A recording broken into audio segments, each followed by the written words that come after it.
In the meantime, while all this was going on, there was a guy, I think you will remember, his name was Obama. And Obama was running for the presidency.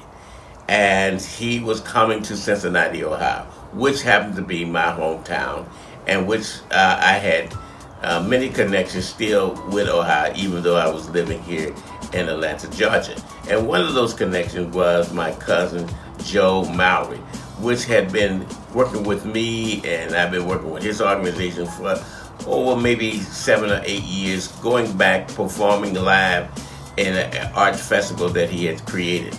And Joe called me up a few weeks before Obama was coming to Cincinnati and said, "Hey man, it'd be a great idea if you would paint Obama's portrait." And I told Joe, I said, "No man, everybody's painting his portrait." And he said, "Listen, if you paint the portrait, I can get you into a $10,000 plate dinner, and all you would have to do is paint this portrait." And at first I said no, and then I asked my wife, and she was like non-committal about it at the time, and she said, "Well, I don't know." And I said, "Well, I don't think I'm gonna do it." But Joe was insistent on me doing it, and so he called me again, and I committed to doing this portrait. Now, if I had not done that, this portrait that we have of him would not be the only portrait of a president signed by a president in history. But I didn't know that it was going to happen, and I was skeptical of it even happening. So on the way up, I was met by my partner, Mr. Butler, Clint Butler, and we went on to Cincinnati together and was going to go in front of the NAACP to help, protest for our protest, but that never happened either. One of the things that happened was, the greatest thing that happened was that we were trying to get in front of Obama to show him the portrait that I had done for him. Well, I never did get into that $10,000 plate dinner. Well, I never got into that $10,000 plate dinner. Matter of fact, I got kicked out of the area because I didn't pass security, and no one was up there expecting me to come. We tried to get in behind a woman who had donated a lot of money to the campaign, but even that didn't happen. And so there we were, stuck out in the hallway of this hotel and sitting in, watching everybody go into the $10,000 plate dinner, and there I was all alone. I was just about ready to give up, and my wife called me from Atlanta, and she said, "Listen, have you gotten in yet?" And I said, "No." She said, "Well, look, tell a little white lie, say that there's an easel waiting for you, and that you were supposed to present this in front of Obama." All right, now, the problem was, who would I tell this to? Well, shortly after hanging out in front of the luncheon while they were eating, one of the Cincinnatians came out, who a congressman, I believe, or a councilman, I've forgotten at this time, but he came out and said, "Hey man, get back over to the convention center and go to this room 210, where Obama and I will be filming and photographing all the people who gave the $10,000 monies to."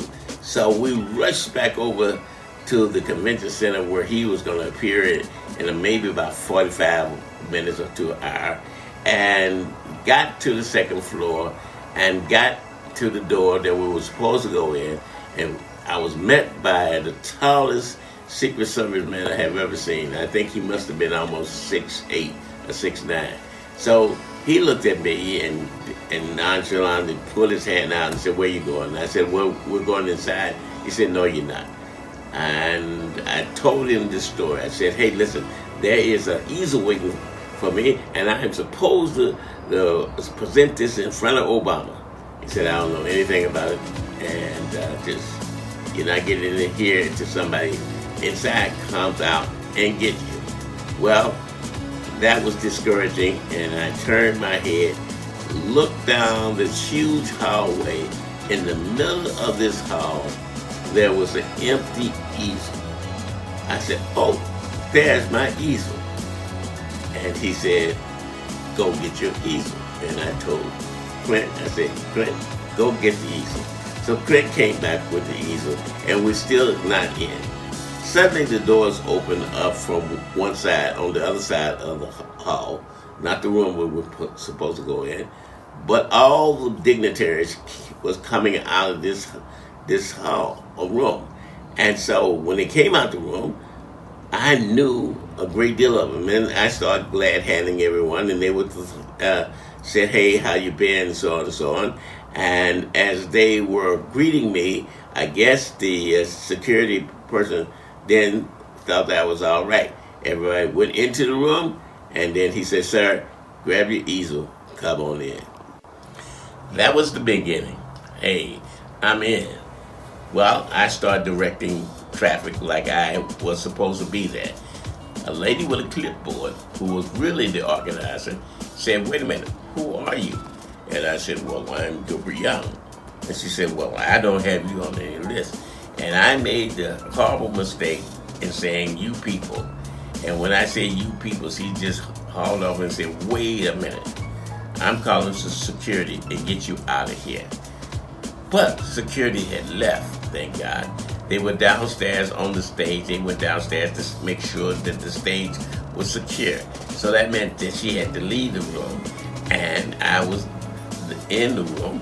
So she left the room for a moment or two, and I set up the easel as if it was planned for me to unveil this piece. Now the piece was covered up.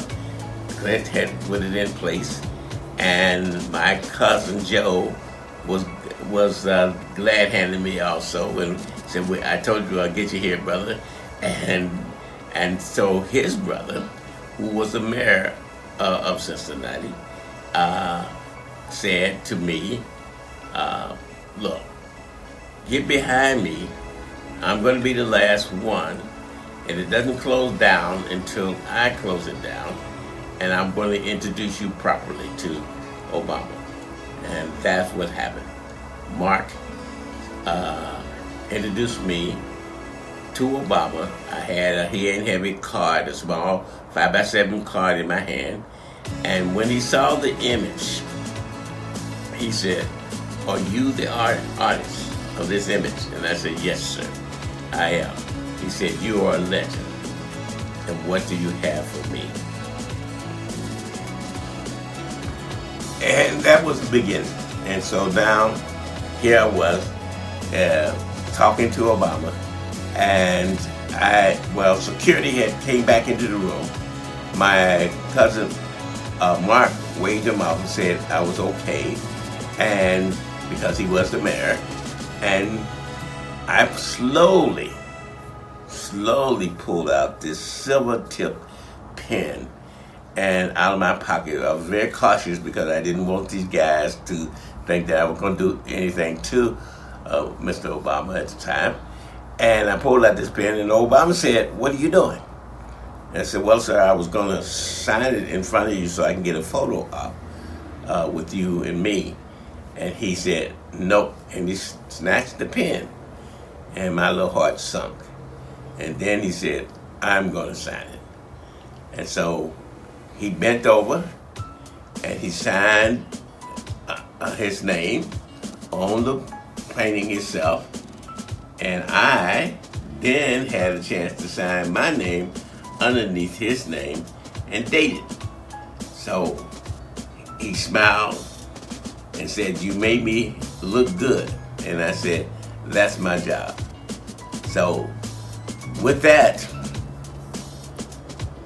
this has been one of our greatest treasure in my family, and it's a family heirloom now that we will maintain, I hope, for centuries to come, having a piece of history of the first black president, first two-term black president, may I add, that I was personally involved with and personally had the opportunity to speak with him, and I treasure my photograph that I have with me signing it, and he signing it, and we created limited edition prints and posters of it, and we sold over 40,000 prints and about 85 limited edition.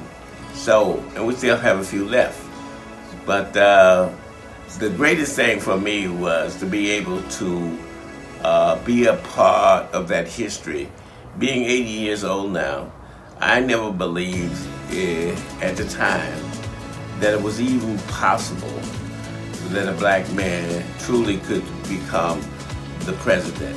I guess the history, my history, born in 1941, living through all the trauma as a young man of the Jim Crow, the last of the Jim Crow, the passage of the Civil Rights Bill, the Vietnam era, which I served in, where you still were being called a nigger, and where this whole society was on the verge of, it seemed like, exploding when you look at the murders that it was happening of leaders and people like King, Malcolm, Kennedy's, Edgar and people of that nature who were dying on a constant basis. So this is a part of history.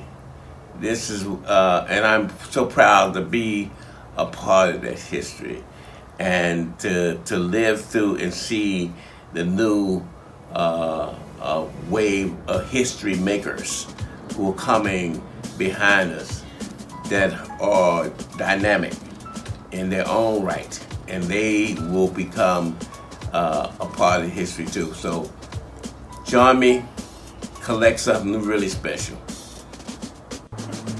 Hi, my name is Gilbert Young.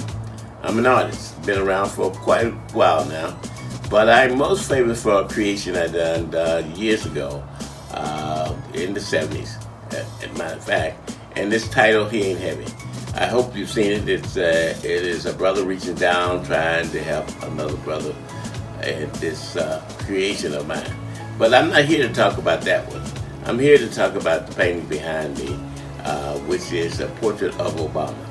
Now, what is funny about this story is that it was a long time coming, and it actually happened on a fluke, as well as people encouraging me to do it.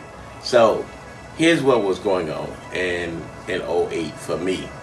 I was campaigning against the Martin Luther King statue in Washington, D.C. because it did not come from Black America. The artist was a Chinese artist named Li Yixi, and I was totally upset with that process.